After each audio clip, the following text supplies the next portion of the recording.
पटेल का विवाह थोड़ा जल्दी उम्र में हुआ, जैसा कि उस दौर में होता था, सबका ही होता था, तो उनका भी हो गया था। बहुत जिक्र नहीं मिलता, लेकिन ऐसा माना जाता है कि वो अपनी पत्नी से बहुत प्रेम करते थे, सम्मान भी करते थे।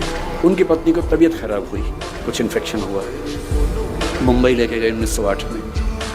कामा अस्पताल वहाँ का अच्छा बड़ा अस्पताल था, वहाँ उनका एडमिशन हुआ।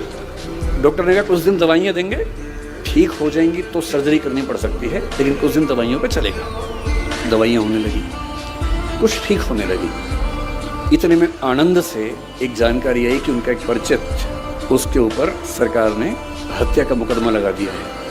और उसने कहा कि आप, क्योंकि पटेल इंग्लैंड से पढ़ के आए बैरिस्टर थे, कोई मजाक तो था नहीं, उनकी तूती बोलती थी अपनी वकालत में। मित्र ने कहा कि आप आएंगे तो बच पाऊंगा, वरना तो इस सरकार का इरादा कुछ सही लग नहीं रहा है। तो पत्नी को ठीक स्थिति में देखकर ये कहेगा कि मैं 2-4 दिन में छुड़ा के आता हूँ। आनंद आ गया वापस। संयोग से उसके 2 दिन के बाद डॉक्टर्स ने पाया कि आज स्थितियाँ ठीक हैं, सारे जो पैरामीटर से ठीक हैं, आज ही सर्जरी करना ठीक रहेगा। तो सर्जरी कर दी, उनकी एब्सेंस में कर दी। और शाम को तार भेजा कि ऑपरेशन हो गया है, आपकी पत्नी ठीक है। तो इनको भी सुकून था। अगले दिन भी कोर्ट में तारीख लगी हुई थी उस मुवक्किल को बचाने की। अगले दिन ये अदालत में केस लड़ रहे हैं, अपने मुवक्किल को बचाने का प्रयास कर रहे हैं। और ठीक उस समय उनकी पत्नी की तबीयत अचानक बिगड़ी और देहांत हो गया, मृत्यु हो गई। 33-34 की उम्र थी उस समय सरदार पटेल की, उतनी सी उम्र में उनकी पत्नी की मृत्यु हो गई। वहाँ से तार हुआ, तार पहुँचा और ये अदालत में केस लड़ ही रहे हैं। और एक परिचित ने आके उनके हाथ में तार थमा दिया।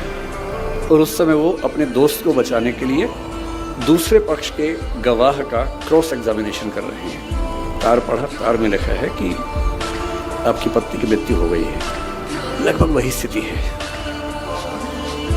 ऐसे में कौन काम करना चाहेगा? कोई भी ये चाहेगा कि फिलहाल मैं यहाँ से जाऊं, दुख अपना कम करूं, परिवार के साथ बैठूं। और उनके दिल में एक ही बात आ रही है कि मेरा निजी दुख तो अपनी जगह है, लेकिन अगर मैं इस बिंदु पर हट गया तो वो तो चली गई, ऐसा ना हो कि ये भी चला जाए। और 1-2 मिनट का अंतराल, मन ही मन में अपने आप से बातचीत, तार को मोड़ के जेब में रखा, जिरह की, दोस्त को बचाया।